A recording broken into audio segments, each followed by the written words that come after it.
Tonight, a truce teeters in the Middle East after a day of violence between Israel and Hamas. Israel says Hamas violated the week-old ceasefire with multiple attacks. However, there was some good news today. This joyous homecoming of twin brothers Gali and Zib Berman.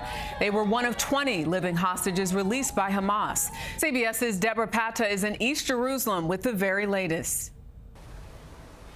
Good evening. Drones and fighter jets were once again over the skies of Gaza in the most serious escalation of the 9-day ceasefire. Both sides accuse each other of violations, with the Israel Defense Forces launching a series of strikes across Gaza.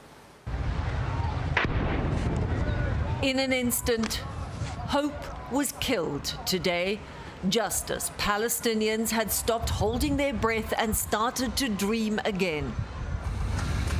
Families came out to enjoy the weather at the seaside cafe when an Israeli strike shattered the peace, and the blood-soaked scenes they thought were a thing of the past were back. It was all children who were killed, said Rafat al-Makid. Where is President Trump? Where are those who guaranteed this deal? Hospitals once again filled up with the injured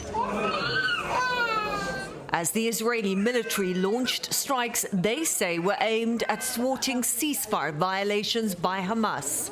And it provided this IDF footage they say shows armed Hamas fighters moving towards Israeli troops stationed behind the agreed line.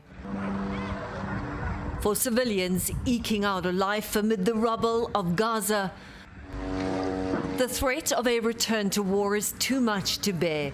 Already on their knees, so many are making do with almost nothing in their hollowed-out ruins. If the war comes back, Tarhe Al-Kafana said, then that is the end of Gaza. A source close to the negotiations process told CBS News that it's now up to the U.S., Jerica, to ensure both sides uphold the terms of the ceasefire.